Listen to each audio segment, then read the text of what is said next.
Anyway, so this video comes to you guys because I was watching Divorce Court, right? And this lady and this man are in a relationship. They plan to move to, I think it was Atlanta. He's a musician. I forgot what she has going on. And their plan was to move there so they can get situated and they both flourish, right? So apparently she moved and he didn't, because he said he still has some things to tie up. I think it's like in Arkansas or something like that. And she was like, okay. So she gets there and she said that she was unable to get an apartment with his name on it also because he missed 2 appointments to sign the lease, right? So red flag. Anyway, so she's like, she went ahead and she got the apartment. She put in her name alone because obviously if he's not there to sign the lease, then it cannot go in his name, right? So fast forward, she's there by herself. He's there, he's come to visit a couple times, but kind of like, and she's kind of like, she doesn't know what's going on.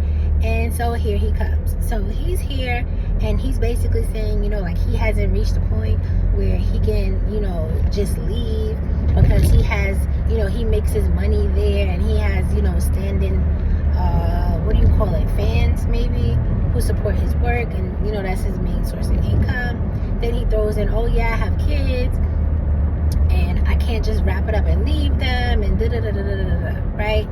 Then fast forward, her friend, her best friend comes on the show and to basically say, yo, your dude ain't shit, right? And she shows evidence that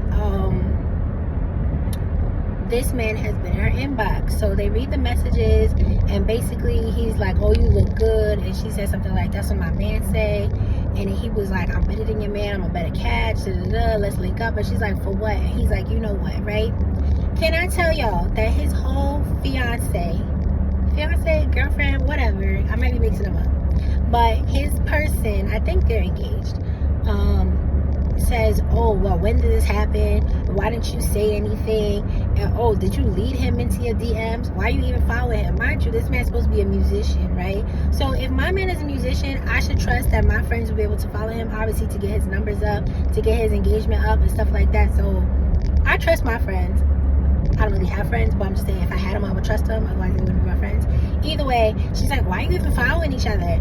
Like, she came up with so many excuses. And then she's like, oh, well, he responded, so even if you let him in your DMs, he's wrong, because why are you even responding to her? And I'm just like, bruh, A, he left you in Atlanta by yourself. He's now saying that he still can't come for whatever reason, because his kids or what have you. Now your best friend, which he knows is your best friend, has physical proof that he hit her up trying to link, maybe trying to fuck, whatever she would allow to happen, told my he's a better catch than her man, and you want to throw it on your best friend?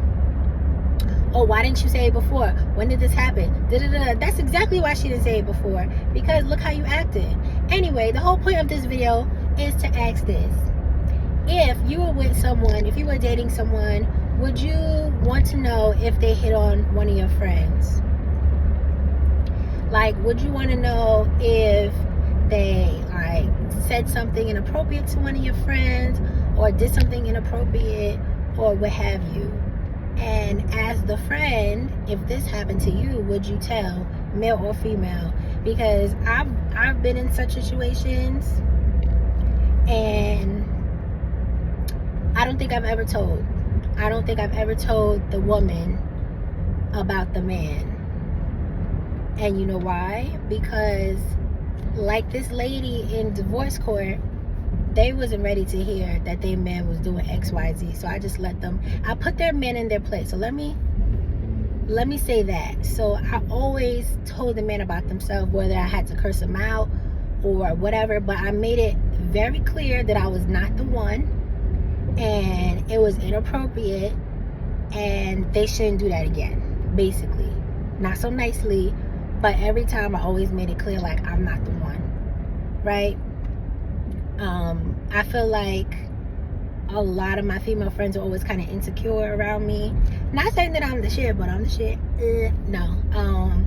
So it was always a thing where it's like I felt like if I told them, they would have a problem with me and not their man.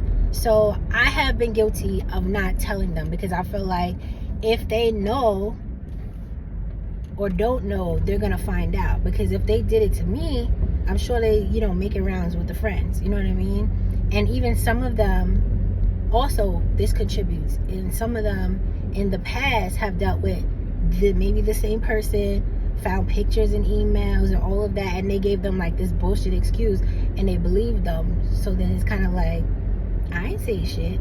It's not a problem. Ain't nothing gonna happen over here. So I'm gonna just keep it to myself. Make sure that if your significant other is gonna be there, I'm not gonna go, and I leave it at that. But would you want to know, male or female, would you want to know if your significant other hit on one of your close friends? I know this video was mad long, but all right, bye.